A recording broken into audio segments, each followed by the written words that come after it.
Buenas tardes, alumnos. Les habla la doctora Mirta Pacheco, dermatóloga, docente de la sede de Revaliati. En esta ocasión vamos a presentar la última clase del curso, Manifestaciones cutáneas en enfermedades sistémicas. Título: la piel es el órgano más grande que cubre a nuestro sistema y su principal función es la de protección contra el medio externo. Y no es un órgano aislado, sino que se considera que este sistema se comunica también con el ambiente interno a través del centro nervioso central, a través del paquete vascular, a través de las hormonas y a nivel molecular. Entonces se interactúa, se interrelaciona con el medio interno, con el resto de los órganos.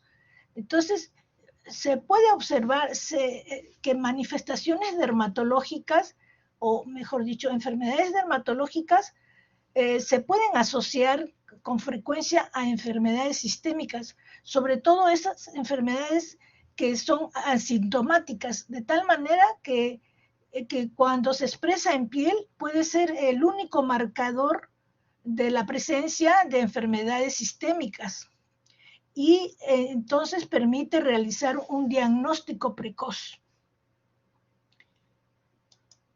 Vamos a ir evaluando por sistema, por cada sistema, pero solamente las enfermedades frecuentes o que son bien características, que es un claro signo de que puede estar unido a estas enfermedades de carácter sistémico, que incluso en la mayoría pueden preceder a estas enfermedades sistémicas o pueden caminar en paralelo o a posteriori.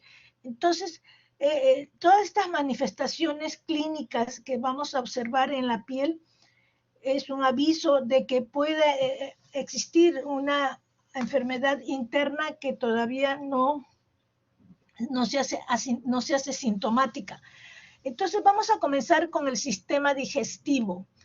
En cuanto a las poliposis intestinales, existe una enfermedad de la piel que se llama el síndrome de Pesch-Jeger, que se caracteriza en esta enfermedad que tiene un carácter hereditario autosómico dominante por la presencia de lesiones lenticulares pigmentadas a nivel de la mucosa oral, en los labios sobre todo. Es bien raro observar estas máculas hiperpigmentadas, estos léntigos a nivel de mucosas, no es normal. Entonces, incluso al dermatólogo llama la atención la presencia de estas lesiones que van en aumento, que se van observando desde la niñez, ¿no? Y ya en el adulto se hace más intensa esta pigmentación. Además, estas lesiones lenticulares no solamente se encuentran en la mucosa oral, también podemos verlo a nivel en las manos o en los pies, sobre todo en las manos de los pulpejos.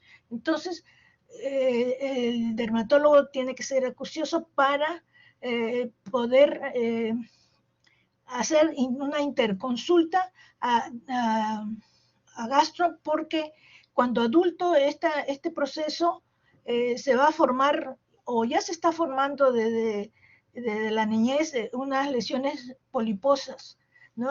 Los pólipos a nivel intestinal. Entonces, tenemos que hacerle una interconsulta al gastroenterólogo para que se le haga una endoscopía para que descubran estas poliposis, porque a la larga uno de estos pólipos intestinales se puede malignizar. A esta enfermedad de Pesch-Jeger también se le asocia un cáncer de mama o testículo, ovario. O sea, pues es una enfermedad paraneoplásica donde se puede encontrar un cáncer oculto. Y además estas manchas lenticulares llaman mucho la atención. Hay un diagnóstico diferencial que podemos hacer con la insuficiencia suprarrenal, que también se va a ver estas manchas a nivel de la mucosa oral. Entonces, tenemos que tener presente esta enfermedad, aunque no es muy frecuente, se puede decir. Entonces, vamos a continuar presentando estas patologías donde va a haber estas expresiones en piel. Tenemos también a nivel del sistema digestivo las llamadas enfermedades inflamatorias intestinales. Estas enfermedades inflamatorias intestinales vienen a ser un grupo de patologías que están representados generalmente por la enfermedad de Crohn o la colitis ulcerosa, ¿no? Que se caracterizan porque van a tener un cuadro clínico sobre todo en los jóvenes de la adolescencia, van a tener un curso de periodos de diarreas, cólicos abdominales o sangrados en las heces. Y se cree que estas patologías tienen una respuesta inmunitaria anormal, donde se va a inflamar sobre todo en toda la mucosa intestinal. La enfermedad de Crohn puede afectar la inflamación a todo el tracto digestivo, desde la boca al ano, pero tiene una preferencia sobre el intestino delgado. Entonces va a haber una inflamación que va a ser recurrente, estos dolores abdominales, estas diarreas, sobre todo cuando hay la ingesta de una dieta especial o también por el estrés. Entonces se va a observar este cuadro clínico. Como le dije, se piensa que es una respuesta inmunitaria antigénica que se va a observar en la mucosa gástrica, entonces se va a expresar con las diarreas. La colitis ulcerosa se caracteriza también más por la presencia de ulceraciones y se localiza generalmente a nivel del colon, ¿no? Sobre todo también a nivel del recto. Entonces se van a localizar estas lesiones ulceradas con frecuencia. En esta enfermedad se le acompaña, se piensa que es una enfermedad reactiva, entonces se acompaña de muchas manifestaciones, no solamente a nivel de la piel, también va a haber un cuadro clínico a nivel articular, entonces puede caminar en paralelo con esta enfermedad, en estas enfermedades inflamatorias intestinales, y que se hace muy crónico. Entonces, se suele observar con mucha frecuencia a nivel de piel el eritema nodoso, las urticarias, vasculitis o la pioderma gangrenosa, que es muy frecuente observar un 30%, las aftosis orales o fístulas anales o psoriasis. Toda esta gama de manifestaciones cutáneas, de enfermedades cutáneas que se van a observar en estas enfermedades intestinales, la enfermedad de Crohn o la colitis ulcerosa, sobre todo las aftas orales, se suele ver en la colitis ulcerosa frecuente, que se observa a nivel del paladar, en la mucosa oral. Estas aftas casi son parecidas o pueden estar acompañadas de otros síntomas, de otros síndromes que no se ven en las enfermedades intestinales, como el síndrome de Behçet también se suele observar. Estas se caracterizan porque se localizan a nivel del paladar blando, ¿no? Estas úlceras, exulceraciones se le dice cuando hay una herida, una abertura a nivel, una erosión se podría decir, o úlceras, pero son úlceras muy superficiales, no son profundas. Se pueden generalmente se localizan en el paladar blando o también pueden verse en los labios, pero su sitio más usual es a ese nivel, que pueden ser únicas, que pueden ser múltiples, que pueden tener un tamaño grande, hasta 1 centímetro, o pueden ser pequeñas, muy pequeñas, que tienen un tamaño de 1 milímetro, pero son múltiples, que van a abarcar casi todo el paladar, la úvula, a ese nivel, que pueden ser dolorosas. Entonces, cuando vemos este tipo de úlceras, de aftas, tenemos que tomar en cuenta que pueda acompañarse de estas patologías, de estas enfermedades inflamatorias intestinales. Entonces vamos a ir a hablar al respecto de estas patologías que son muy frecuentes observar en las enfermedades intestinales. Así tenemos la pioderma gangrenosa. La pioderma gangrenosa, este es un proceso inflamatorio, no es muy frecuente, pero en la mayoría de este proceso va acompañado de otras enfermedades, no solamente a nivel intestinal, también hay una mayoría que se observa en las enfermedades autoinmunes, en las enfermedades de colágeno, en enfermedades articulares.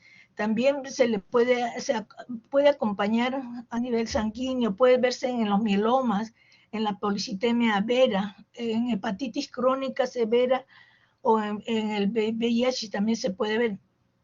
O sea que este proceso, la pioderma gangrenosa, es una enfermedad, se podría decir, reactiva también, porque va a aparecer concomitantemente con muchas de las enfermedades del sistema.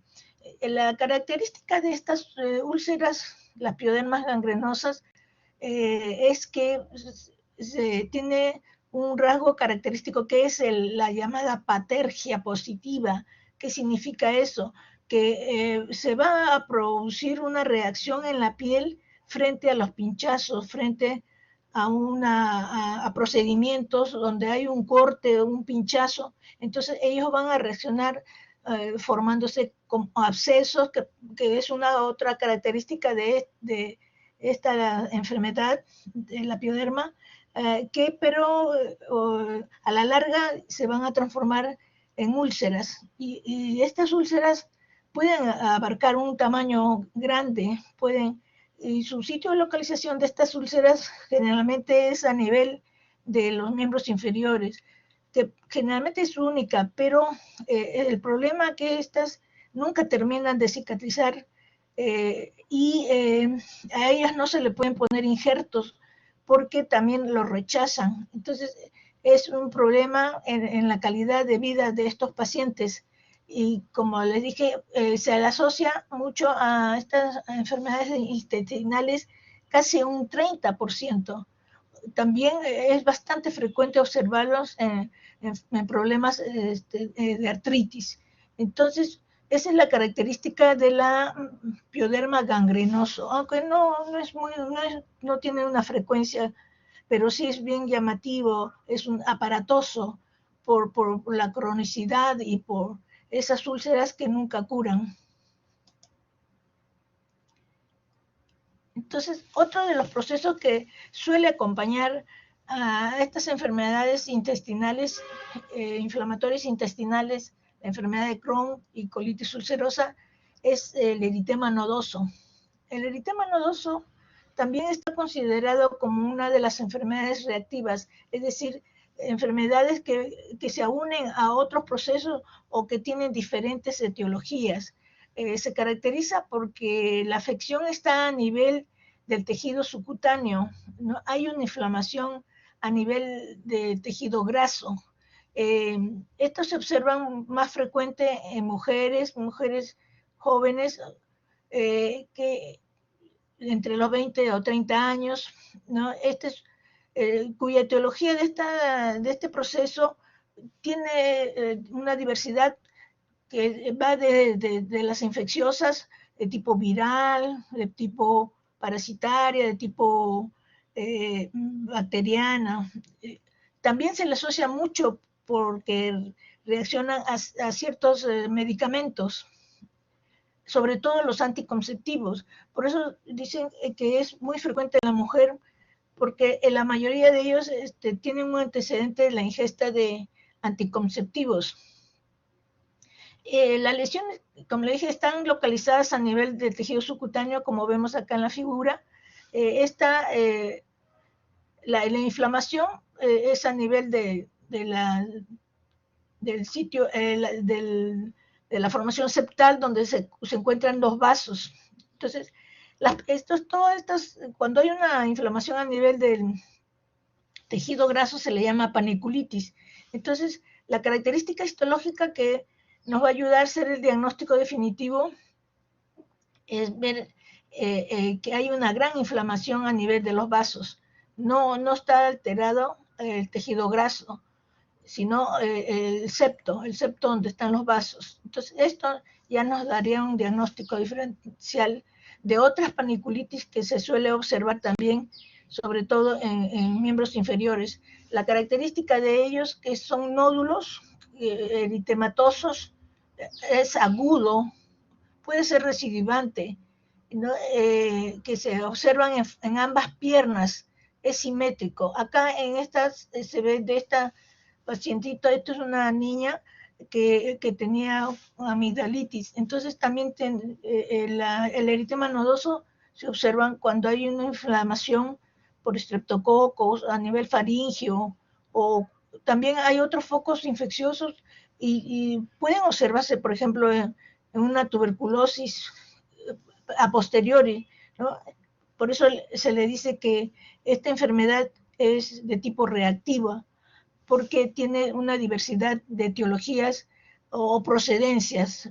¿Qué cosa, quién la está causando esta inflamación a nivel de tejido graso, a nivel septal? ¿No? Hay una multiplicidad de factores que van a provocar este proceso, pero es importante que se haga un diagnóstico diferencial con las otras panniculitis.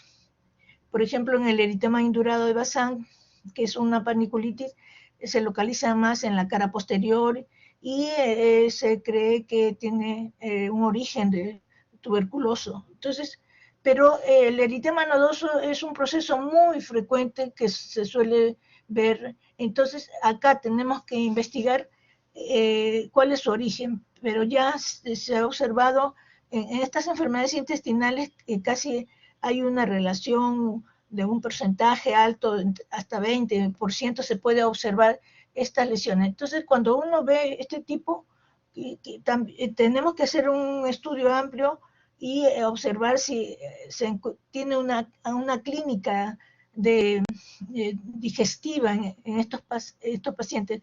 Es importante acá hacerle una buena historia, buscar los antecedentes que nos ayude a ver cuál es el agente etiológico de enfermedades sistémicas también.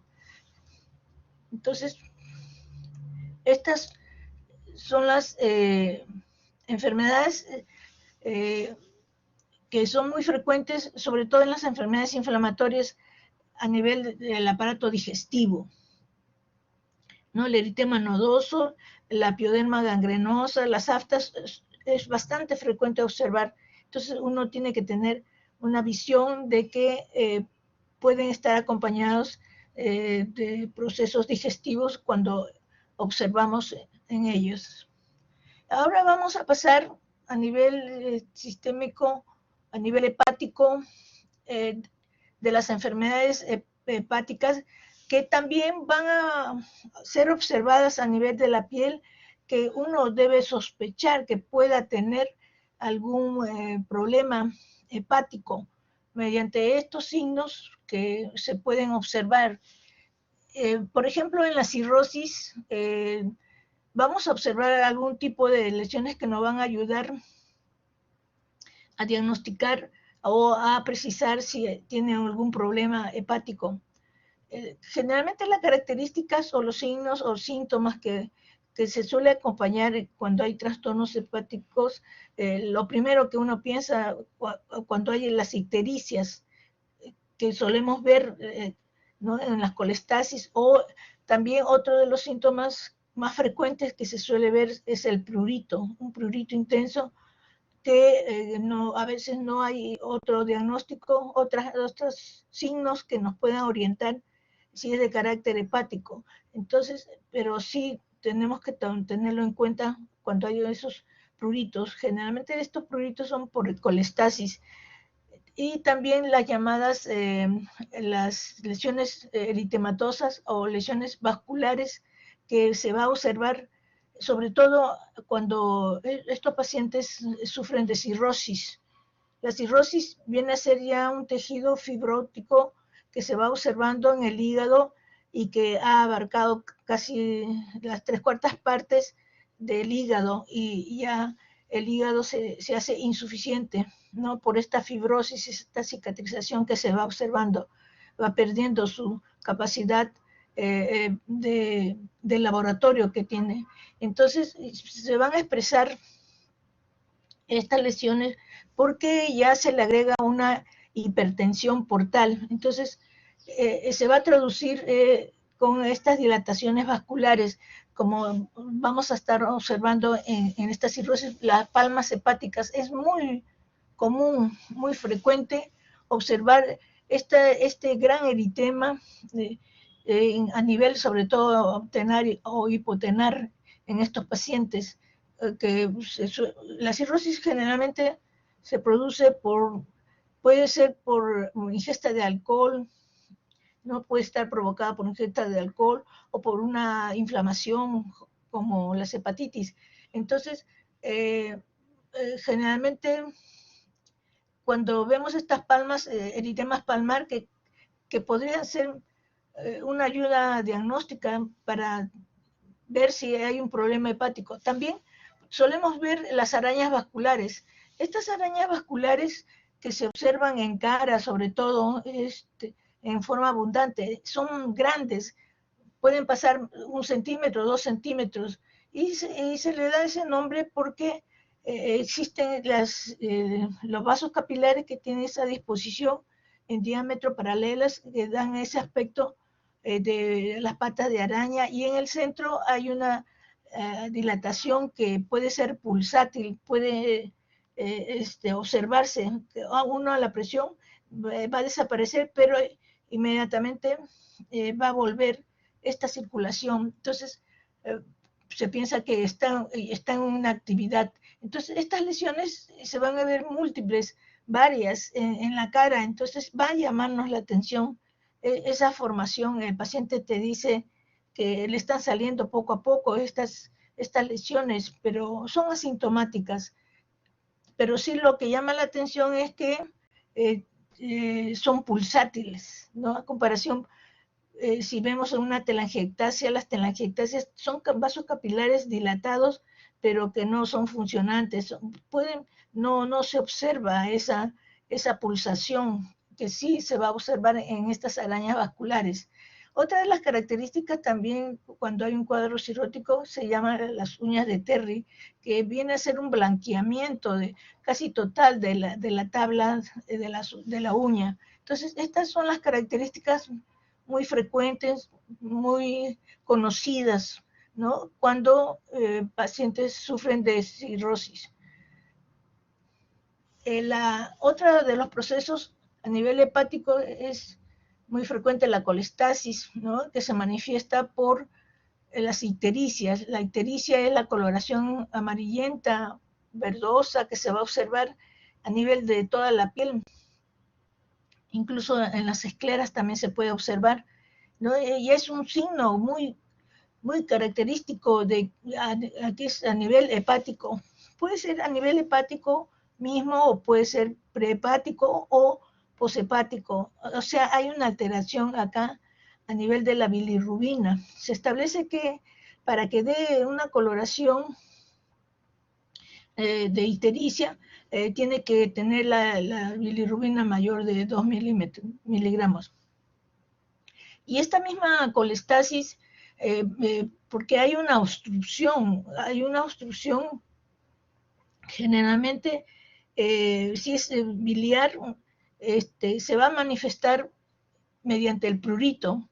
Hay un prurito intenso, se asocia mucho el prurito de origen desconocido porque no va a haber ninguna manifestación. Además, en la piel solamente es un prurito, entonces puede ser un prurito sistémico. Entonces, generalmente tenemos que tener en consideración cuando aparecen estos pruritos sistémicos donde no hay lesiones y solamente se va a ver ese signo del prurito, o signo o síntoma. Entonces, tenemos que tener siempre en cuenta. Generalmente este prurito se puede ver, es muy frecuente observar en las embarazadas, en las gestantes que están ya a término, ¿no? Entonces, hay una presión del feto hacia el hígado. Entonces, como que no favorece la circulación de una buena circulación hepática, entonces puede llegar a producir una colestasis, una ictericia y un prurito intenso que la gestante, que la paciente no lo tolera, ¿no? Y ahí hay el cuidado de usar medicamentos que controlen ese prurito, porque el paciente está desesperada por esa cantidad de prurito que tiene, esa intensidad de prurito. Entonces, en estos casos siempre hay que pedir las transaminasas que se pueden ver que están alteradas, o la bilirrubina también que está aumentado. Entonces, esta es una de las características que nos llama la atención, que el dermatólogo tiene que estar observando, porque siempre nos llaman como interconsulta para que le controlen ese prurito o que le determinen que si es de tipo colestásico, ¿no? Donde hay una obstrucción del recorrido de la bilis, en ese caso. Entonces, no solamente estas manifestaciones dermatológicas se van a ver a nivel de una cirrosis, también pueden verse a nivel de inflamaciones, sobre todo en las hepatitis víricas. Se suele observar con frecuencia otras patologías, y así tenemos el prurigo, que son lesiones papulares con vesícula central que se encuentran en las extremidades, se caracteriza por el prurito intenso. Entonces, se van a presentar todo este tipo de lesiones que llaman la atención porque generalmente el prurigo se encuentra en los niños y esto se observa generalmente en los adultos cuando tienen una de los tipos de las hepatitis. Aparte de otros síntomas o signos que se puede observar, puede verse también los prurigos, o también se puede ver la vasculitis, ¿no? La vasculitis, que son lesiones purpúricas pruriginosas, que se pueden localizar también en cualquier parte del sitio, pero con mucha frecuencia en miembros inferiores. Se encuentra también asociado en niños la enfermedad del Gianotti-Costri, que es muy frecuente observar cuando hay una hepatitis, sobre todo una hepatitis B, ¿no? Entonces se caracteriza el Gianotti-Costri en pacientes así, que tienen estas lesiones papulares eritematosas, pero su localización es más en cara, aunque también se puede ver en el tronco, pero generalmente su localización es en cara. Entonces hay que prestar atención que puede estar en relación con alguna hepatopatía, sobre todo en las hepatitis B, ¿no? Esta enfermedad se caracteriza porque se asocia con enfermedades virales, de tipo viral. Bueno, entonces esas son las características. Otra de las enfermedades hepáticas de carácter hereditario es la que vamos a ver en la hemocromatosis. Acá hay una hiperpigmentación diseminada, generalizada, y se cree que hay un aumento de la cantidad de fierro y que se va a distribuir, se va a pigmentar toda la piel y se le asocia mucho en pacientes diabéticos y en pacientes que tienen cirrosis. Entonces, esta es la hemocromatosis. No es muy frecuente observar, pero cuando uno ve una hiperpigmentación difusa, también tenemos que tener en cuenta que puede ser de carácter hepático. Hay otra enfermedad hepática que es la enfermedad de Wilson, que se caracteriza porque hay una alteración del metabolismo del cobre y en la piel se va a ver unas uñas azuladas, que es un signo muy característico que nos va a dar la ayuda diagnóstica de que se pueda tratar de la enfermedad de Wilson.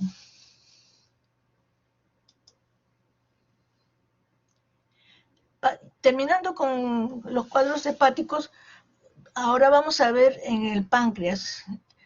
Cuando hay una alteración en el páncreas, se caracteriza por la presencia de lesiones purpúricas o también por la presencia de lesiones nodulares. Estas lesiones nodulares se pueden encontrar, si bien es cierto, en cualquier parte del cuerpo, pero su sitio característico es más en miembros inferiores.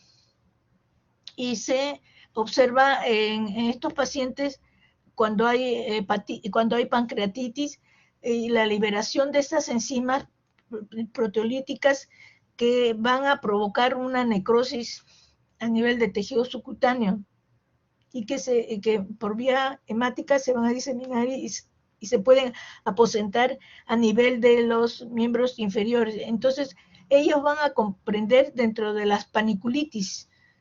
Acá ya no es a nivel septal como vimos en los eritemas nodosos, es a nivel de tejido subcutáneo, hay una necrosis. Entonces, cuando vemos nosotros estas lesiones nodulares en miembros inferiores, estas paniculitis, siempre tenemos que tener presente que puede ser de un carácter de páncreas.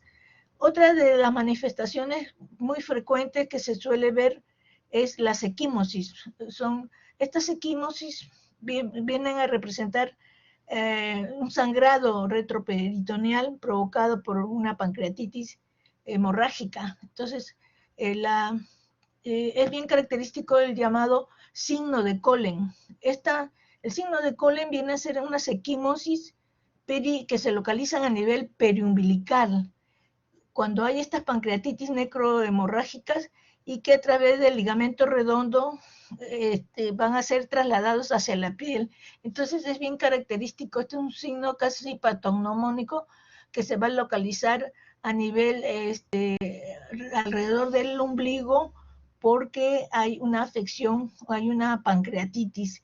Ustedes saben, las pancreatitis agudas pueden ser mortal, entonces tenemos la obligación de dar aviso o investigar por qué se ha producido estas equimosis a esos niveles. Algo parecido también tenemos el llamado el signo de Turner. Estas también van a presentar unas equimosis a nivel lumbar, porque también se va a ver en estas pancreatitis necrohemorrágicas donde va a haber un sangrado peritoneal, pero estos van a recurrir a nivel lumbar, ¿no? Y se van a localizar a nivel lumbar o también pueden avanzar a nivel de los flancos. Entonces, esto tiene que ser una llamada de atención para poder investigar si se trata de una patología pancreática porque son muy características, aunque no es muy frecuente, pero siempre tienen que tener en cuenta estos signos.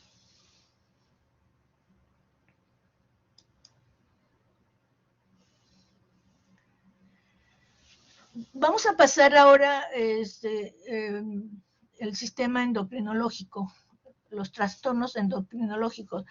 Dentro de ellos tenemos las enfermedades, la diabetes mellitus. La diabetes mellitus es una enfermedad muy frecuente, demasiado frecuente, que en esta enfermedad se va a encontrar muchas signos, muchas características o enfermedades cutáneas que también pueden poner en sobreaviso de que estos pacientes pueden tener diabetes, ¿no?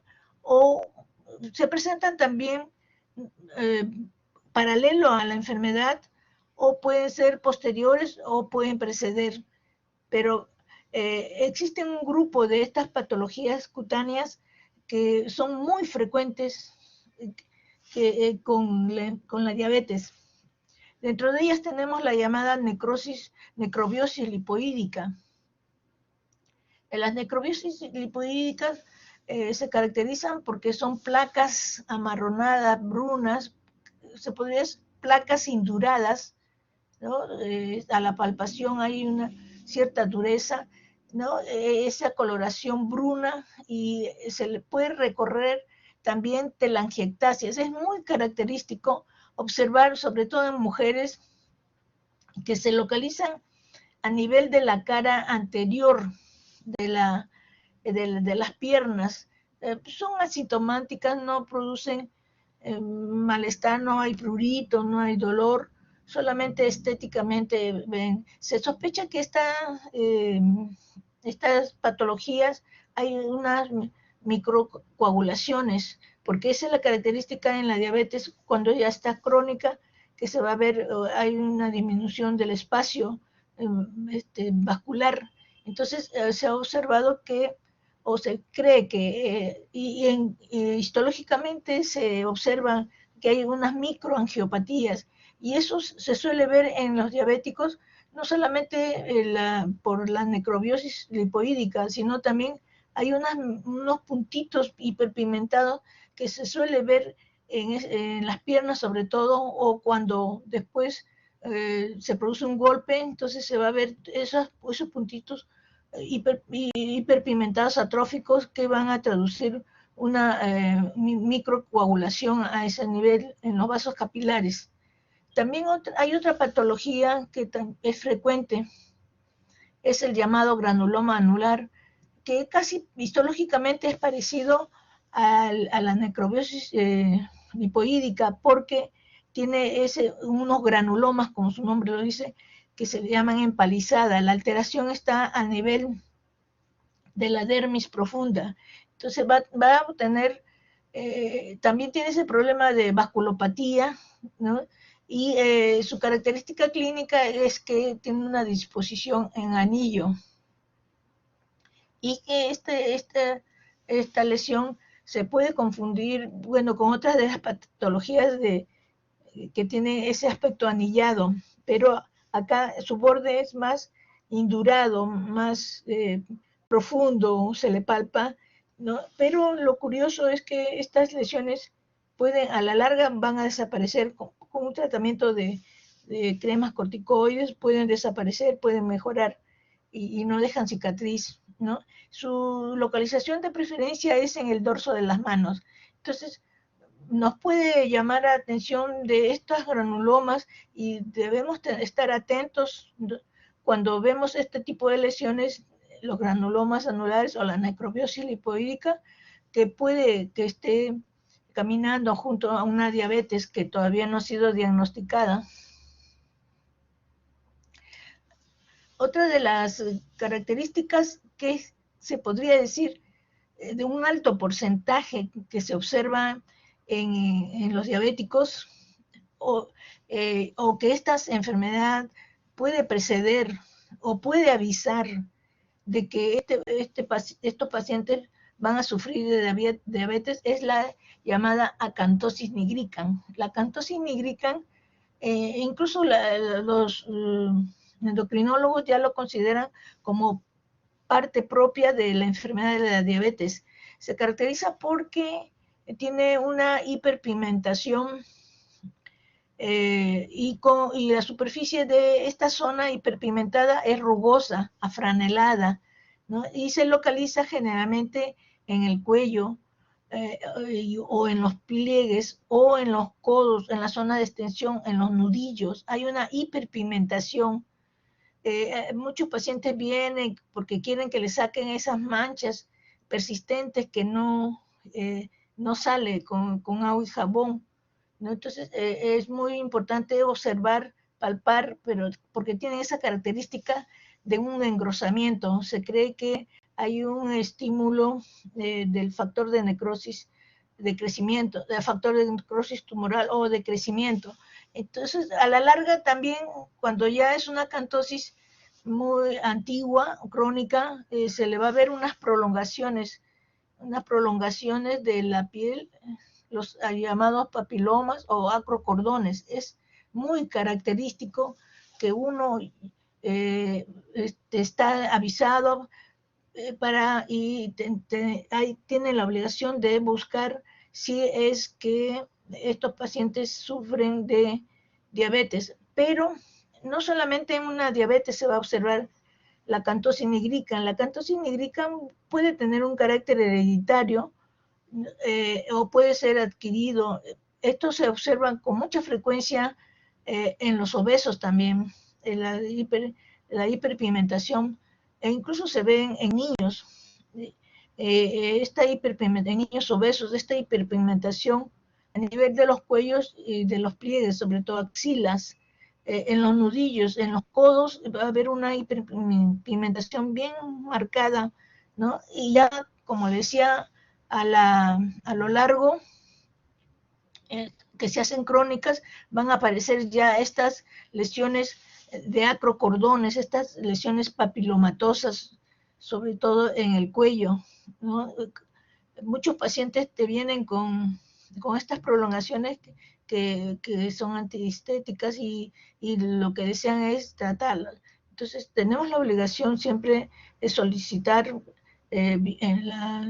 bioquímicamente en los análisis. También existe esta acanthosis, también puede ser de carácter maligno, porque puede estar acompañando a una neoplasia oculta, y se establece que esta neoplasia casi un 90% que puede estar acompañado a un cáncer gástrico. Generalmente los tipos de cáncer que acompañan a una acanthosis nigricans tienen un carácter digestivo, abdominal, ¿no? Pero el cáncer gástrico casi siempre se asocia a este nivel. Entonces, tenemos que tener en sobreaviso, tenemos que tener la idea, tenemos que saber que esta acanthosis nigricans a la larga también pueden ser paraneoplasias. También se observan no solamente en las enfermedades endocrinológicas de la diabetes, como es la diabetes mellitus, también se observa en otras enfermedades endocrinológicas como problemas de tiroides o sobre todo problemas de acromegalia, porque acá interviene el factor de crecimiento. Entonces, hay que buscarle también, si se le acompaña, si sale negativo a una diabetes, si se le acompaña por otras causas endocrinológicas. Entonces, esta enfermedad se asocia a muchos otros procesos de carácter sistémico. Entonces, tenemos la obligación de conocer de dónde se aposenta más o si tiene una causa sistémica. Entonces, la acanthosis nigricans es muy frecuente observar, como les decía, también se observan en los obesos, o también incluso para el síndrome metabólico también quieren incluir la acanthosis nigricans porque está asociada a obesidad. Entonces, y asociada a obesidad y a diabetes mellitus. Entonces, es importante que tengan conocimiento acerca de este proceso.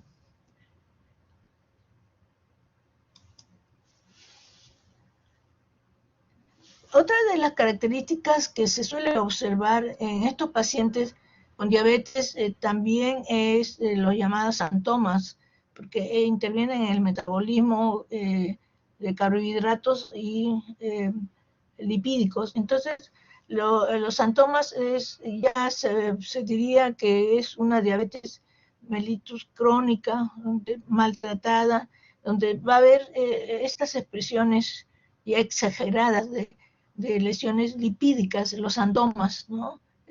Se pueden observar múltiples o pueden estar localizados en sitios especiales como en los codos, o pueden ser más grandes, o que se llaman los xantomas tuberosos, que se localizan más en los ligamentos. Entonces hay que tener cuidado también con esta sintomatología que nos ayuda a dar el diagnóstico de diabetes, aunque ya estos se observan en diabéticos crónicos. Y tenemos otra de las patologías más importantes por la severidad con que se presentan, que es una expresión de una vasculopatía, donde no hay una buena circulación, sobre todo a nivel de los pies. Entonces vamos a ver el llamado pie diabético. Entonces, el pie diabético son formaciones ya de úlceras a nivel de los dedos o en zonas de presión, ¿no? Sobre todo en el talón, en el mismo pie.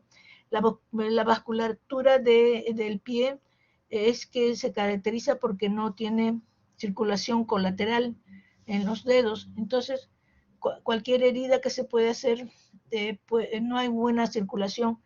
La diabetes se caracteriza porque su circulación no es buena. Cada vez la luz de los vasos de un diabético, porque está lleno de placas ateromatosas, entonces no es muy buena la circulación. Entonces, ese es el problema de los diabéticos, que se van a formar estas placas ateromatosas, no solamente en extremidades, sino en todas las vísceras, en los ojos también, ¿no? Entonces va a disminuir su circulación y va a producir una degeneración celular. En estos casos, en los pies, vamos a ver que no hay una buena circulación y basta una pequeña herida para que no se cierre, para que se infecte. Estos diabéticos tienen una susceptibilidad para coger gérmenes o cualquier microorganismo, se infecta fácilmente y sus defensas están bajas, entonces como que no hay una buena reparación, no hay una buena respuesta, sobre todo a nivel cutáneo y sobre todo a nivel de los pies. Entonces va a traer como consecuencia unas necrosis a nivel de la piel, que se va a gangrenar y va a producir una muerte de todo el tejido epidérmico, y se puede provocar esa necrosis, puede avanzar si es que no hay una buena vascularización, y que pueden llegar a amputar esos pies cuando existen estas necrosis o gangrena. Este es el llamado pie diabético, y ese es el cuidado que siempre proponen los endocrinólogos, el cuidado de los pies, el cuidado de la piel en los pies, evitar que se formen úlceras, porque van a correr ese riesgo. E incluso ellos tienen un lema, cuiden sus pies como si fueran sus ojos, ¿no? Entonces, le aconsejan que no se los corten, no se corten las uñas ellos mismos, que le corten un especialista, un podólogo que sepa ver todos esos cuidados, ¿no? De no provocar heridas en estos pacientes. Entonces, es importante en ellos el cuidado de sus pies para evitar que se formen las úlceras del pie diabético.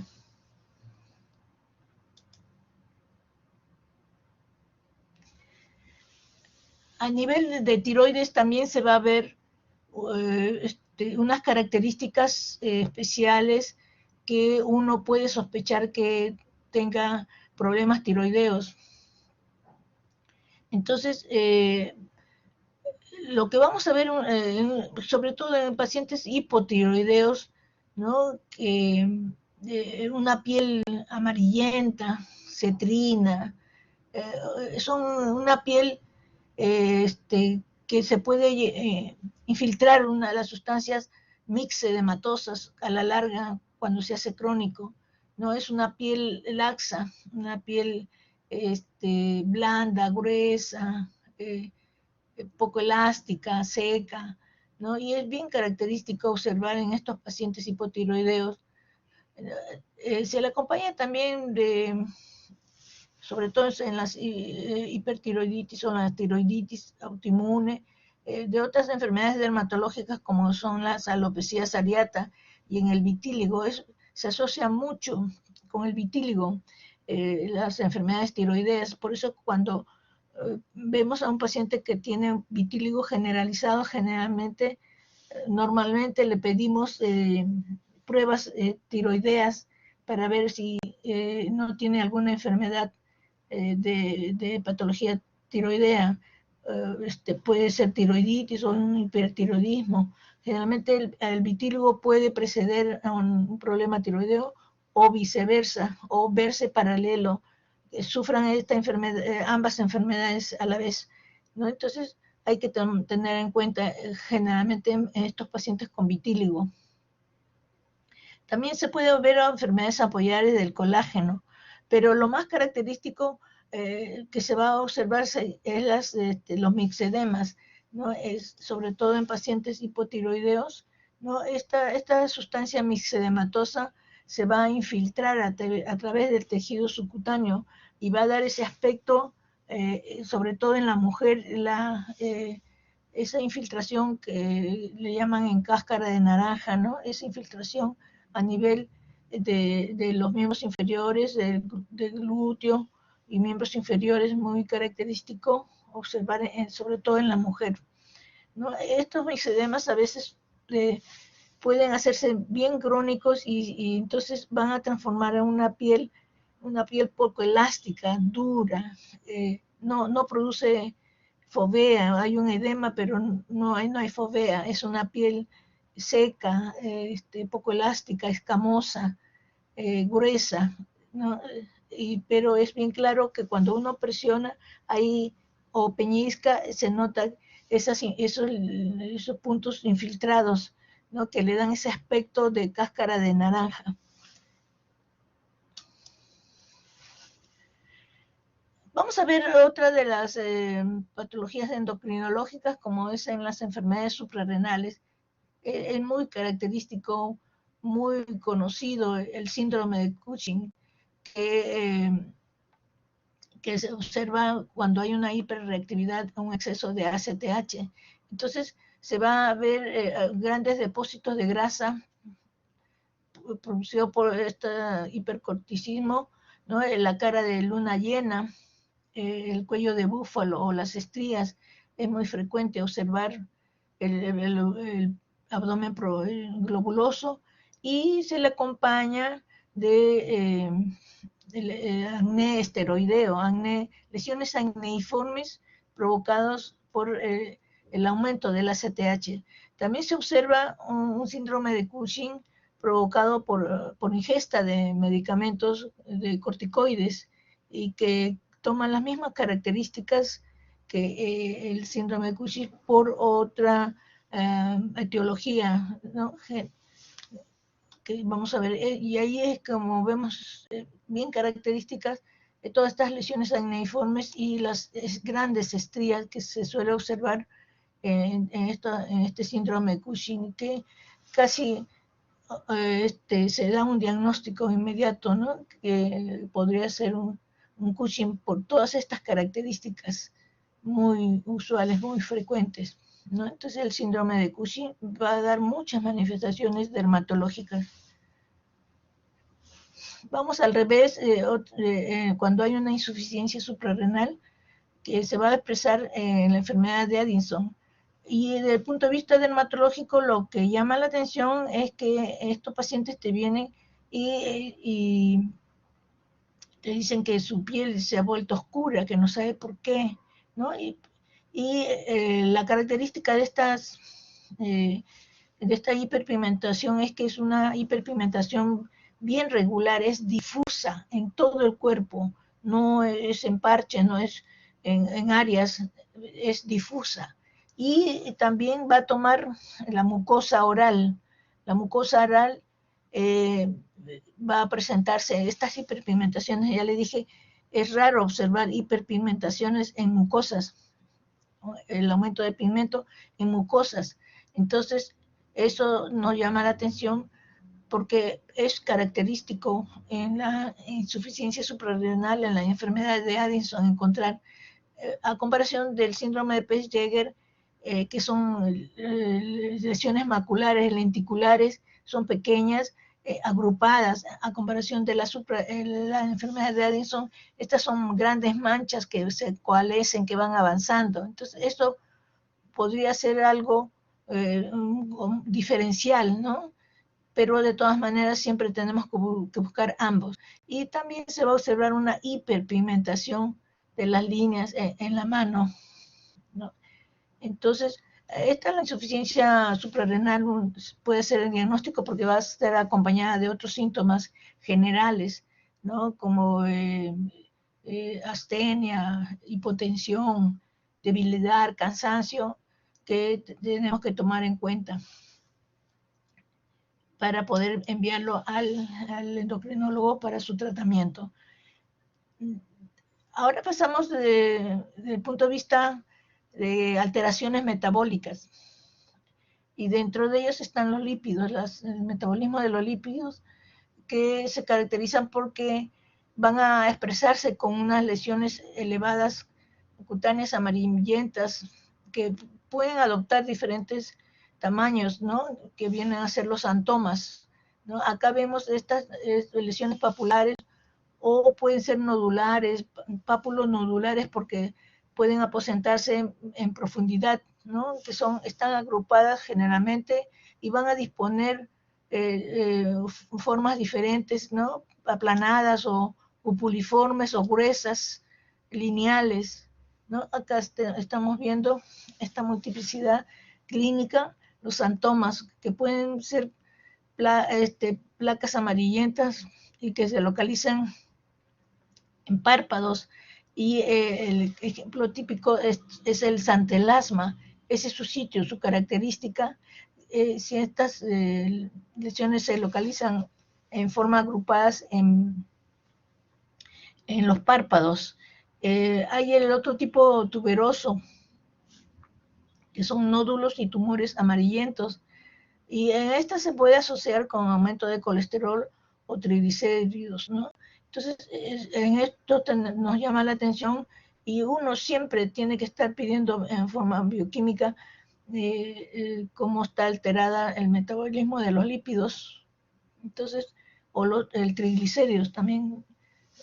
Los triglicéridos más vienen de los carbohidratos que de las grasas, como el colesterol. También tenemos los santomas eruptivos, que son múltiples, pápulas amarillentas rodeadas de un halo eritematoso, y se les asocia con hipertrigliceridemia, ¿no? Los tuberosos eruptivos, que tienen una forma intermedia entre santoma tuberoso y eruptivo, y también se asocia con aumento de triglicéridos. Y los tendinosos, que se localizan generalmente a nivel de los tendones, ¿no? Y se le asocia con aumento de colesterol. En este caso, siempre se pide el perfil lipídico para ver si está bien alterado o de dónde proviene esto, porque en los diabéticos se suele observar con frecuencia, ¿no? Problemas tiroideos, también se va a observar estos santomas. Entonces tienen que hacer todo un estudio bioquímico, endocrinológico, para poder llegar a distinguir de dónde provienen estos santomas, pero sí hay una alteración de los lípidos.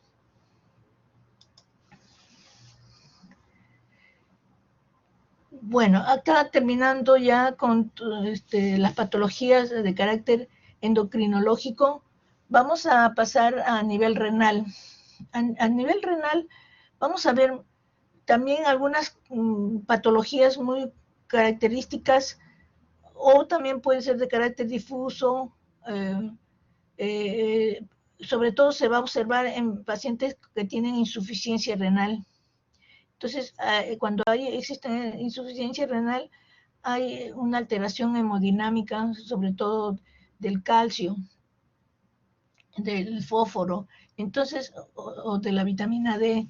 Entonces, ahí se van a ver unos trastornos muy comunes, muy frecuentes, como son las calcificaciones metastásicas.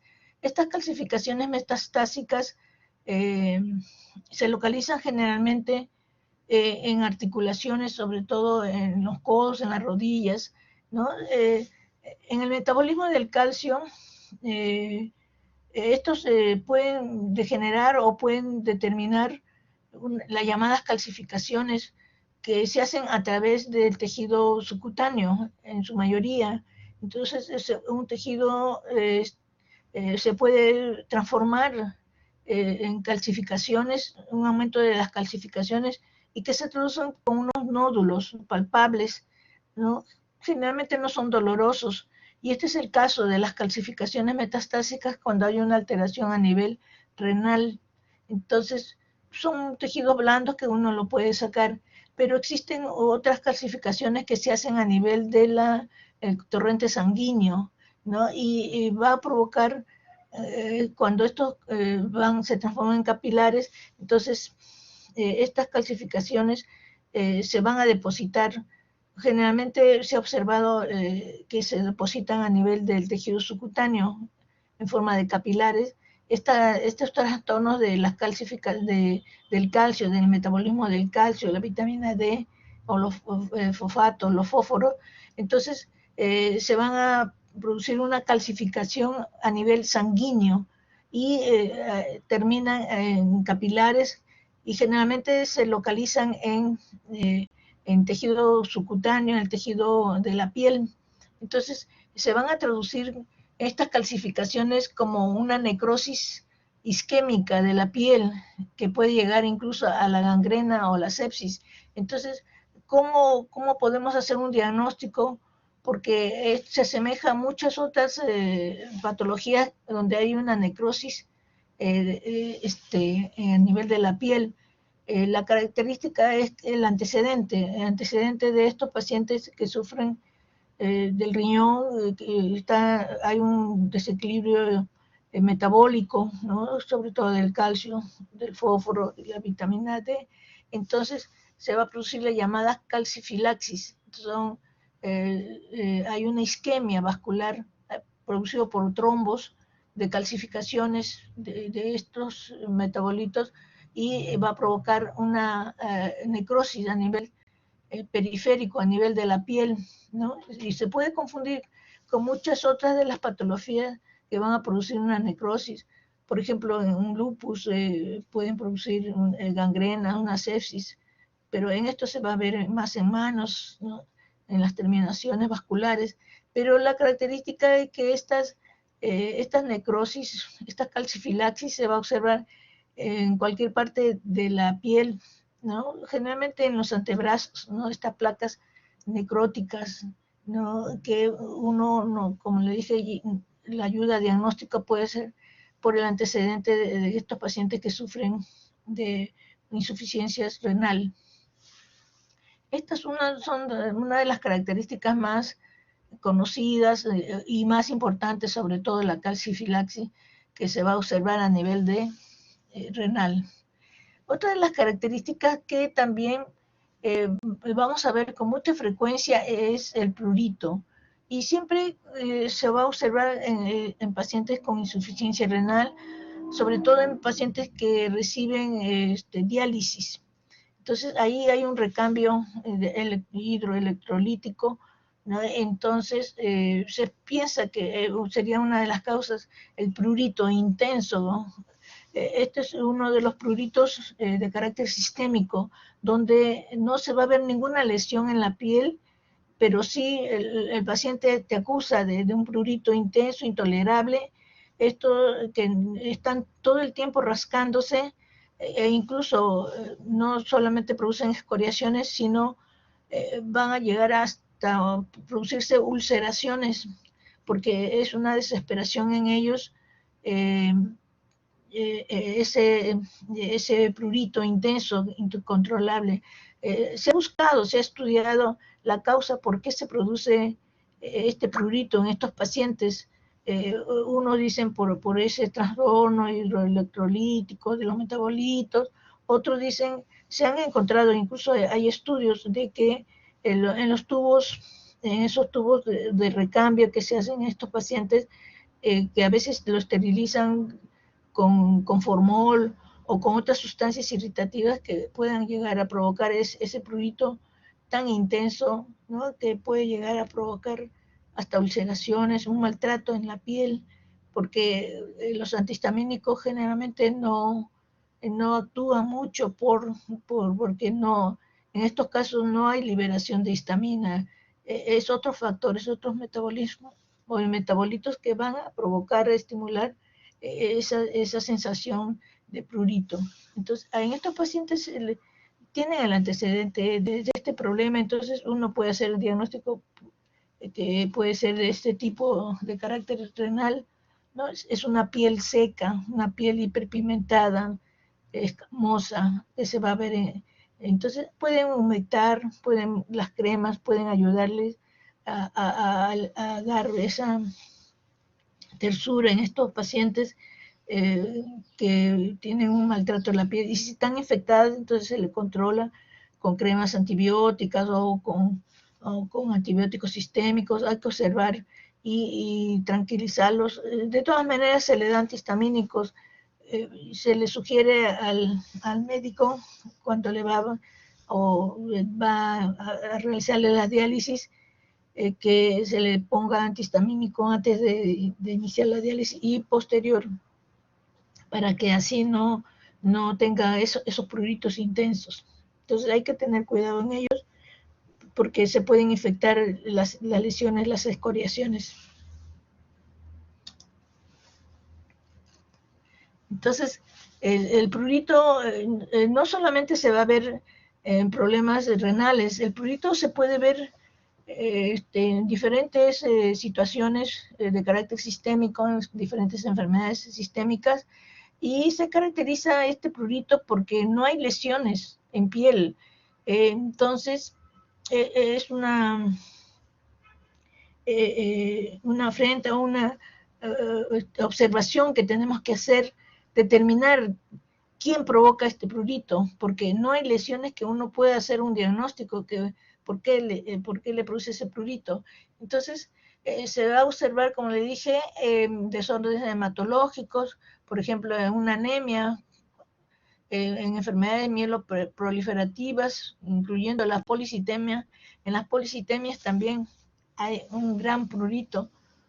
En las leucemias, en las gamapatías monoclonales, en el mieloma múltiple y el linfoma. El linfoma cutáneo es una de también, no cutáneo, sino también Hodgkin, los linfomas sistémicos también te pueden dar un prurito intenso, es muy frecuente, casi se podría decir un 30%, que uno tiene que dirigir en este sentido a descartar si se trata de un linfoma o no, o también el otro es el problema renal o hepático. Son las causas más frecuentes que se suele ver esos pruritos sistémicos.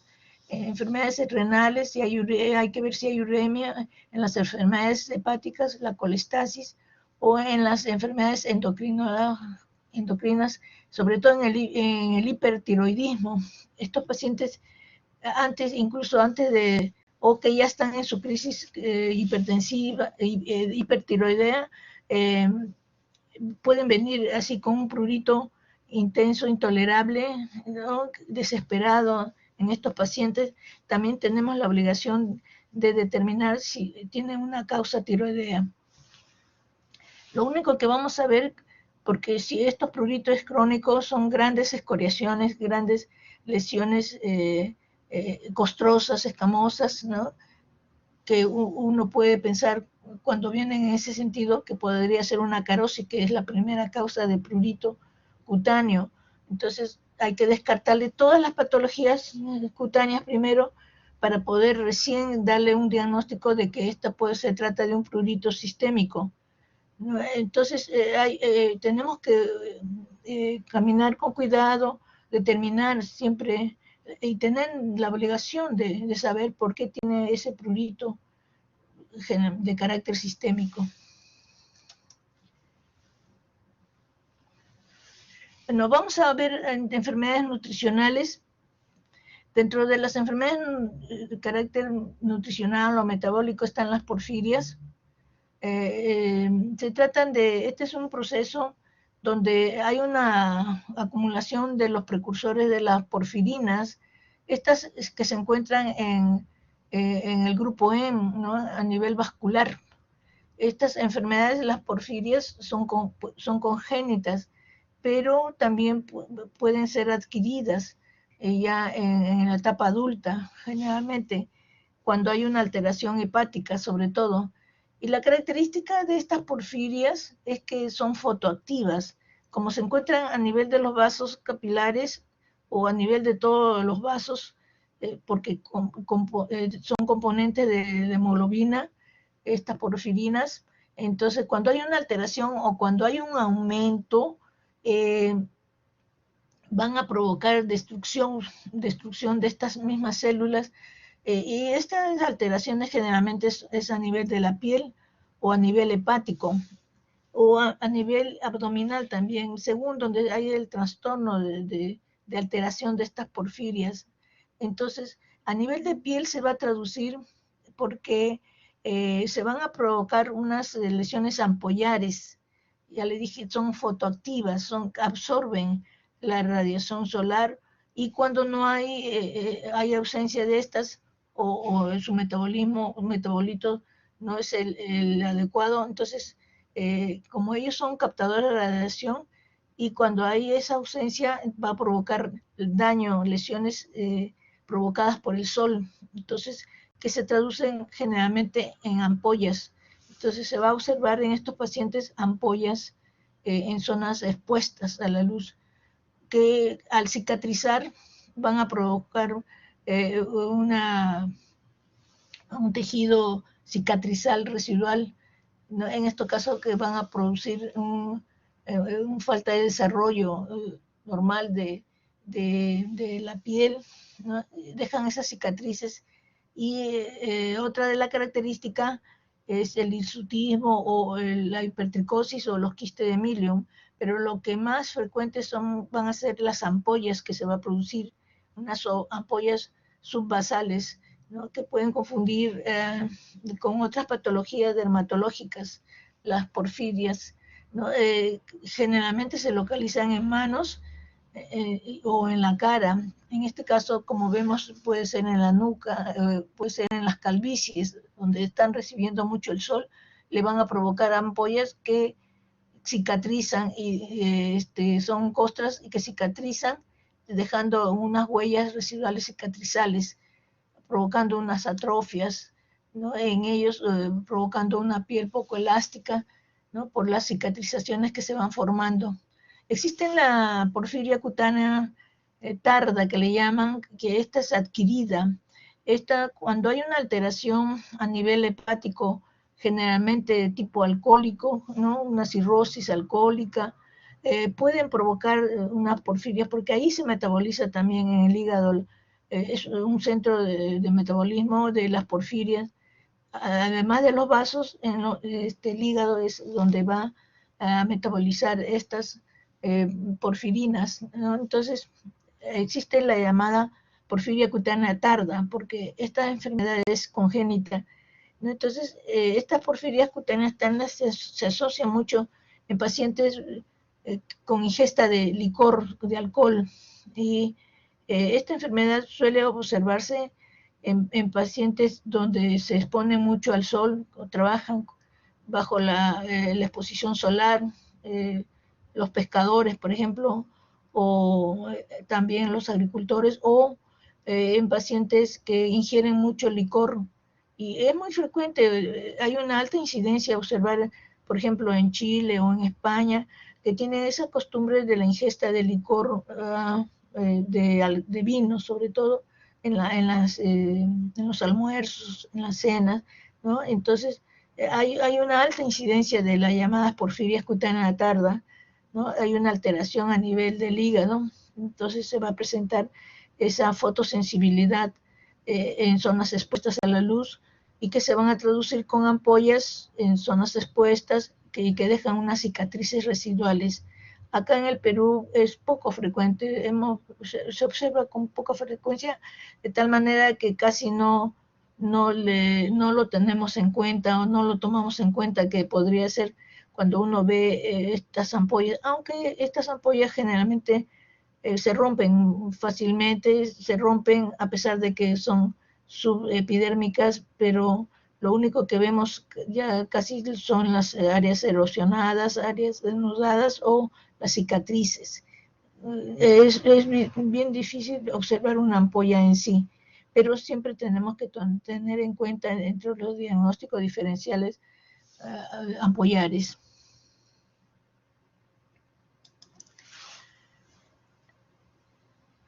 Desde el punto de vista nutricional, otra de las patologías que se suele ver es la llamada pelagra.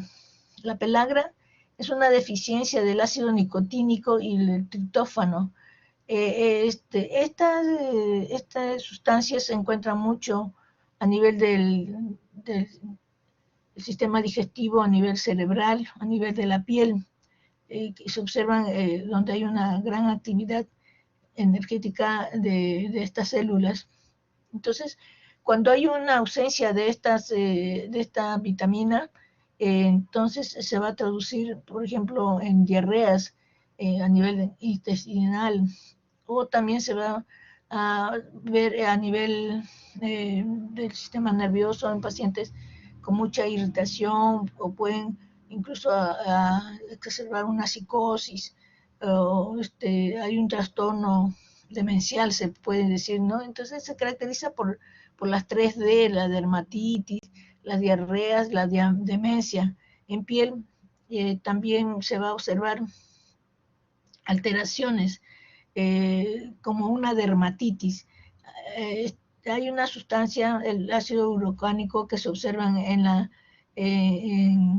piel, que también tiene esa característica y está asociado a estas al ácido nicotínico, que tiene un carácter también receptor de la radiación solar, para que no haga daño. Entonces, la ausencia de estos va a provocar inflamaciones, irritaciones a nivel de piel en las zonas expuestas. Entonces, se va a ver expresar como una dermatitis, ¿no? Una inflamación de carácter vesicular a nivel de la piel en zonas expuestas, ¿no? Va a haber una inflamación a estas zonas expuestas, pero se le acompaña de diarreas y alteraciones a nivel nervioso. Esa es su característica clínica, como le digo, le dicen la triada, ¿no? La dermatitis, la diarrea y la demencia. Hay otros que le agregan otra D y le dicen la defunción, porque pueden llegar, sobre todo si hay una gran alteración a nivel sistema nervioso, o puede ser nutricional, ¿no? Pueden provocar una defunción, sí, pues la defunción. La característica clínica que vamos a ver al inicio puede ser un eritema en las zonas expuestas, fotoexpuestas, que cuando ya se hacen crónicas se hacen placas hiperpigmentadas, ¿no? Y dan esa característica marrón, casi negra, que se observan sobre todo en cara, en cuello y en las manos, o también en extremidades, en los pies, pero en las zonas donde hay donde hay exposición solar es lo que se va a ver estas inflamaciones. Estas pelagras, la pelagra se observa generalmente, puede ser provocada por ingesta de fármacos y sobre todo por alcoholismo. También se va a ver en el síndrome carcinoide, en la pelagra, en pacientes, como le digo, alcohólicos, o en pacientes vagabundos, en pacientes que no hay una buena nutrición, se suele observar este tipo de síntomas, ¿no? Esa característica en los signos, mejor dicho, ¿no? Hay una reacción a nivel de las zonas de exposición solar por ausencia hay una deficiencia del ácido nicotínico. Esto era una enfermedad muy frecuente antiguamente, en las épocas de la guerra, donde había un estado de desnutrición, ¿no? Pero actualmente se puede ver en personas abandonadas, personas alcohólicas, personas o ancianos que no ingieren mucho alimento, en pobreza. Se suele observar esta enfermedad. Otra enfermedad que también tiene un carácter nutricional es la acrodermatitis enteropática, que es una enfermedad muy congénita, ¿no? Y que se va a observar en los lactantes. Sobre todo esto se va a observar cuando se deja de lactar, ya que esta enfermedad hay una deficiencia de zinc. Entonces, se observa generalmente cuando hay el destete, cuando la madre ya no le proporciona la leche y la cambia por una leche artificial. Entonces, en estos pacientes que tienen una deficiencia de zinc, recién se hace presente. Perdón. Entonces, lo que se va a observar es una diarrea profusa, intensa, incontrolable. Van a emergencia por esas diarreas y el paciente, el médico, el pediatra, no puede controlar esa diarrea a pesar de que le da todos los tratamientos adecuados para controlar una diarrea, busca la causa y cuando ya se hace crónicas e incluso por semanas, entonces ellos ya también ya saben que, generalmente es por una ausencia, falta de zinc. Entonces ellos incluso también comienzan o mandan interconsulta al dermatólogo para que evalúen porque ya también tienen lesiones cutáneas que son lesiones de una dermatitis, ¿no?, que se observa a nivel de perineal.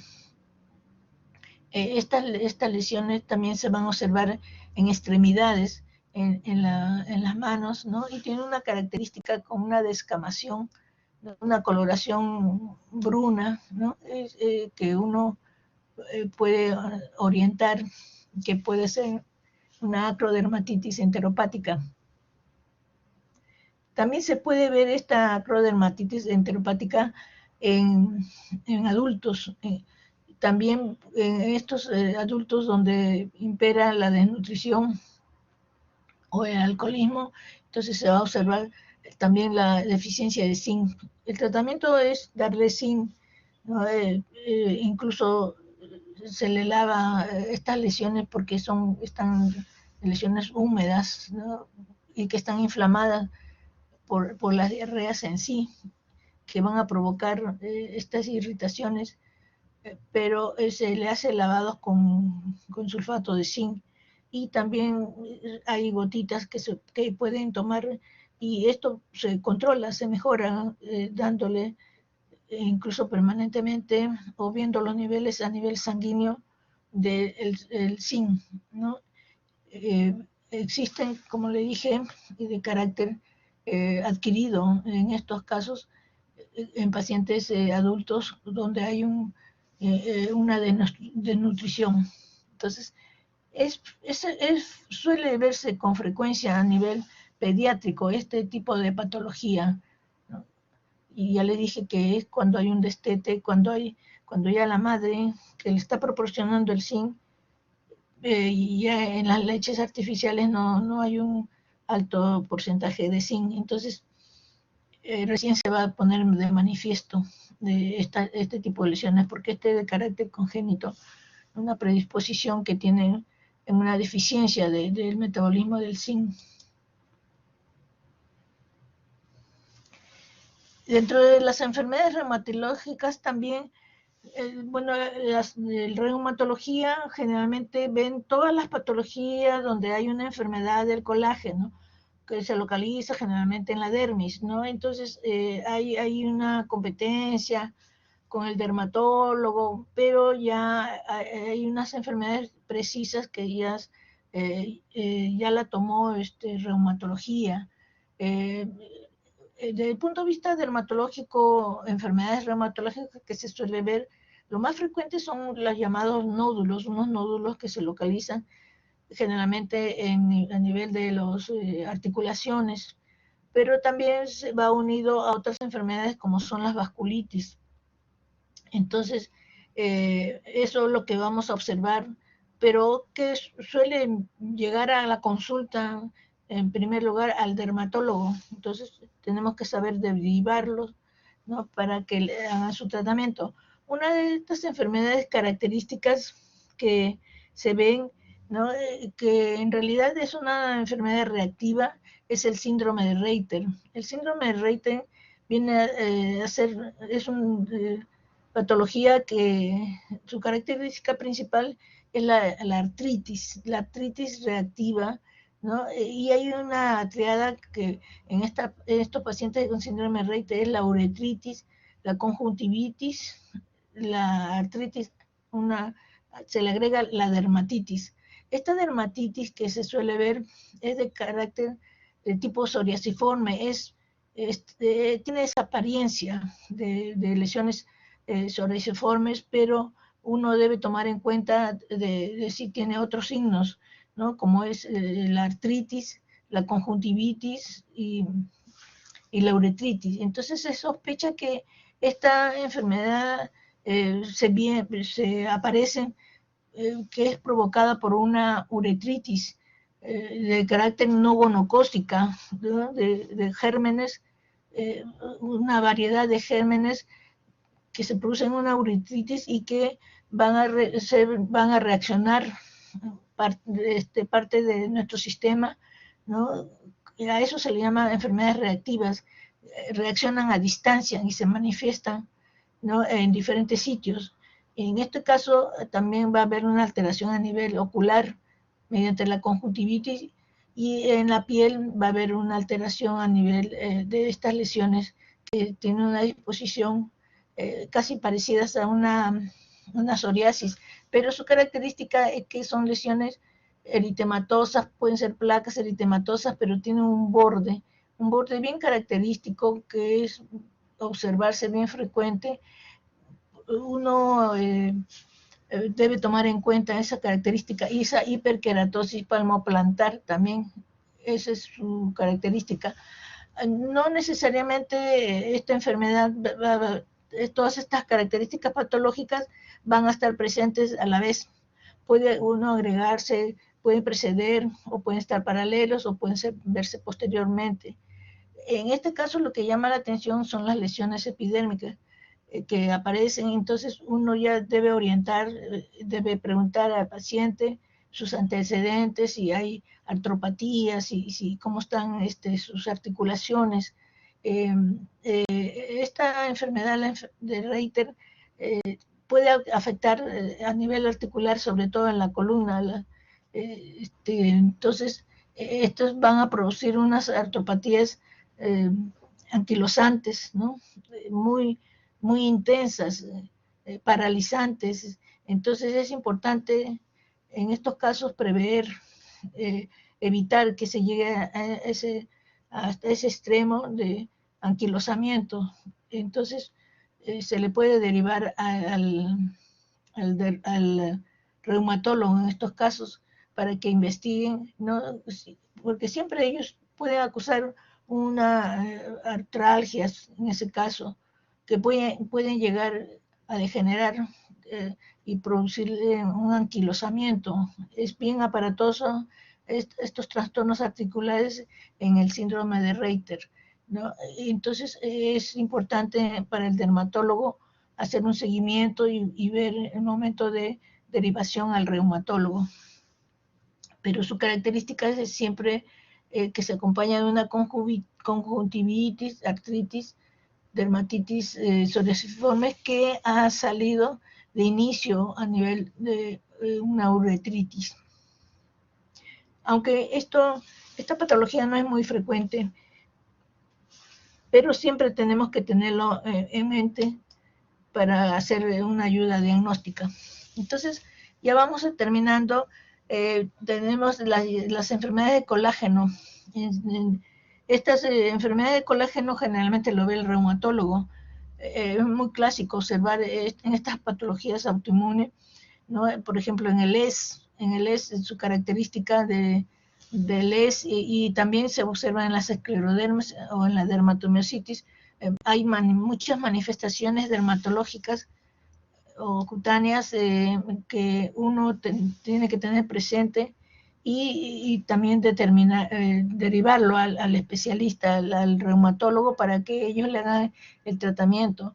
Hay esa característica en el lupus, las manchas en ala de mariposa que tienen esa disposición, está dentro del síndrome de la cara roja, que le llaman, ¿no? El síndrome.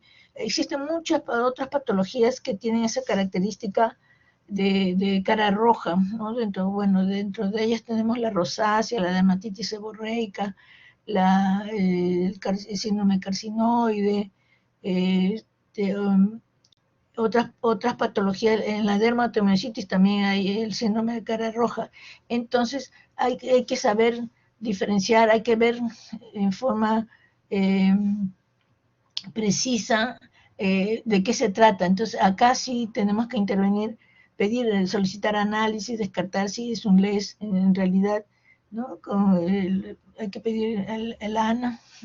Entonces, eso nos va a dar el diagnóstico. Hay otro tipo de lupus, pero el lupus cutáneo, que es netamente aparece a nivel de la piel, no es sistémico, aunque existen algunos de estos lupus cutáneos que pueden llegar a la larga a derivarse como un lupus sistémico, porque el lupus eritematoso sistémico no solamente ataca a la piel en ese sentido, sino va a atacar a todas las vísceras, sobre todo, a nivel dérmico, a nivel subcutáneo, en las articulaciones, a nivel pulmonar, cerebral o vascular, renal. Entonces va a atacar el lupus, cuando ya crónico, va a atacar a todos esos sistemas. Entonces es importante un tratamiento de rápida acción cuando recién está ingresando.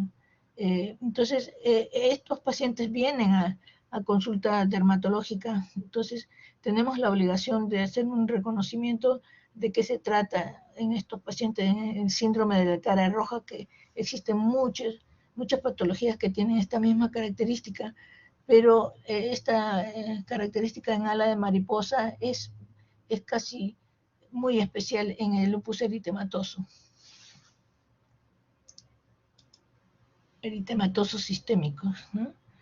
Entonces, tenemos otra de las patologías que también solemos ver y que lo ven los reumatólogos, es la esclerodemia sistémica.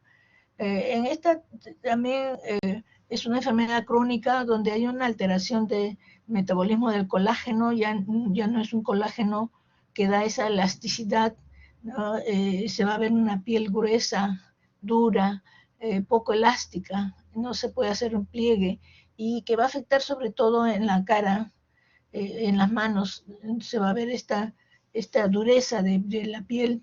Entonces, hay el síndrome de Cres, que se le llama, que se caracteriza porque aparece dentro de sus características, ¿no? Va a aparecer muchas telangiectasias a nivel de la cara, ¿no? Entonces, que va a dar ese aspecto también de un gran eritema, ¿no? Pero estas telangiectasias no desaparecen a la presión, entonces nos va a ayudar a hacer un diagnóstico. Además, que también, como va a afectar a nivel de las extremidades, sobre todo en extremidades superiores, en las manos, se va a ver una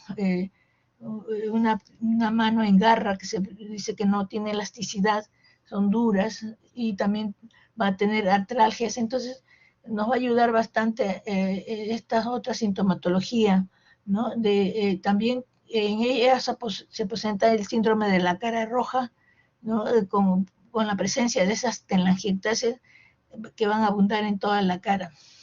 Y además el diámetro de los labios, de la boca, se va achicando, toda la piel se va adelgazando, se va a ver una piel dura, tampoco poco elástica, que nos va a ayudar a hacer un diagnóstico diferencial. En la dermatomiositis también es característica unos síntomas, ¿no? Pero la más usual es el eritema en el otropo, que se va a ver un eritema generalmente que en todo el párpado, pero también puede avanzar este eritema, no solamente se localiza en la cara, también es usual que se localice a nivel del cuello, a nivel de los brazos, estas manchas eritematosas, y el signo característico que se va a ver, el signo de Gottron, que son lesiones eritematosas maculopapulares que se observan en los nudillos, en codos, en rodillas, ¿no? Es un mundo, la dermatomiositis, que es un proceso que corresponde más al reumatólogo, ¿no? La dermatomiositis se puede ver en niños o también se puede ver en adultos, ¿no? Y en niños pueden derivarse al final de la curación en unas calcificaciones metastásicas que incluso van a calcificar los tendones, la fascia de los músculos. Entonces, es todo un compendio que necesita una profundidad, pero en estos casos solamente estamos viendo desde el punto de vista cutáneo, ¿no? Las características que uno puede hacer un diagnóstico para derivarlo al especialista correspondiente, al reumatólogo, para que le haga un tratamiento especializado.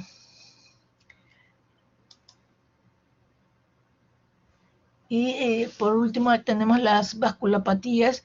También se suele observar las vasculitis cutáneas. ¿Y cómo se expresan? Su característica viene a ser por las lesiones purpúricas que van a producirse, o también ulceraciones. Estas ulceraciones tienen unas características que son pequeñitas, no pasan de 1 centímetro, entonces, pero sí pueden estar agrupadas. Entonces, esta vasculitis pueden verse de diferentes orígenes, de diferentes causas, ¿no? Dentro de ellas tenemos las infecciosas,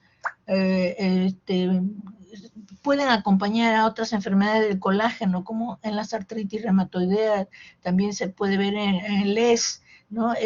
Y esta vasculitis va a depender de dónde está afectada, si son capilares o son vasos medianos. Entonces, cada uno va a tener un nombre característico, pero en piel lo que vamos a ver son lesiones purpúricas o lesiones ulceradas, pero son unas ulceraciones pequeñas y que para poder descifrar, para ver el origen o para ver la característica o para denominarlas, tenemos la obligación de hacer biopsia, y ahí en la biopsia nos va a evidenciar a la piel y los vasos, cómo es el comportamiento de los vasos. Pueden estar alterados en la luz y cuando hay una infiltración neutrofílica sobre todo y hay una destrucción, se le puede denominar de tipo alérgico, leucocitoclástica. Entonces, también es un mundo, una agrupación grande de problemas de vasculitis, generalmente de tipo alérgico o autoinmune. Entonces, también hay trastornos a nivel de los vasos o a nivel de la coagulación, en el síndrome antifosfolipídico, donde estos van a intervenir en la coagulación y se va a producir con estas lesiones igual como una vasculitis, ¿no? Las úlceras pequeñas, siempre rodeada de un vaso eritematoso. Y una característica muy especial que tenemos en estos pacientes con síndrome antifosfolipídico es el libedo reticulares. El libedo reticulares vienen a ser, son unos espasmos que se producen a nivel de los vasos, entonces se va a producir las ramas, como unas ramas que van a dibujar todo el trayecto de los capilares a nivel cutáneo. Entonces, esto le va a ayudar a hacer el diagnóstico, o va a acompañar para el diagnóstico las úlceras, la libedo reticularis, y a nivel de la biopsia se va a ver un taponamiento a nivel de la luz capilar, porque los fosfolípidos intervienen en la coagulación. Entonces, cuando hay una alteración a ese nivel, se va a traducir con estas obstrucciones a nivel de la luz de los vasos. Entonces, también tenemos que tomar en cuenta, tampoco no lo manejamos mucho estos síndromes antifosfolipídico, es más de competencia generalmente de medicina general, porque esto no solamente va a alterar a nivel cutáneo, sino se acompaña de otra sintomatología visceral.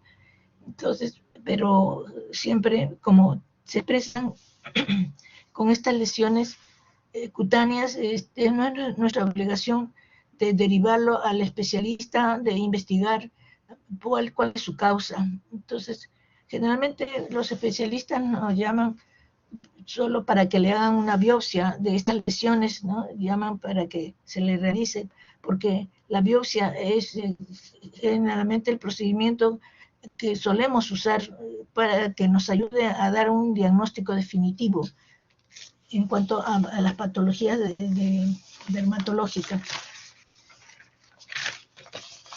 Entonces, vamos a ver, creo que esta es la última lámina. Esta es otra expresión de de las úlceras que se van a ver en las vasculitis, es su característica, que nos va a ayudar a hacer un diagnóstico de que se trata de una alteración a nivel de los vasos. Bueno, existen otra multiplicidad, otras patologías que vamos a observar en dermatólogos que debemos tener presente, pero debemos tener la idea de que estas enfermedades dermatológicas se pueden proyectar a nivel de otros órganos y que actualmente la medicina no se trata en forma particular o especial, todo es un componente multidisciplinario que se va a ayudar para llegar a hacer un diagnóstico final y puede proporcionar un tratamiento especial, ideal, ¿no? Y para una mejoría en la calidad de vida de estos pacientes. Bueno, se ha tratado de dar explicación de estas enfermedades con manifestaciones cutáneas que pueden expresar que existe la patología central, puede ser de carácter visceral, y que el dermatólogo puede ayudar a hacer un diagnóstico definitivo. Como le decía, no se trata de algo particular. Actualmente los tratamientos de patologías se hacen de carácter multidisciplinario, donde va a ayudar todas las especialidades. Bueno, mucho gusto de haber presentado esta patología y va a ser, creo que este es el curso final, ¿no? Y va a llegar el fin del curso y van a dar el examen. Lo único que les deseo es que todos salgan bien y que tengan éxito en la carrera en que han tomado. Buenas tardes, mucho gusto.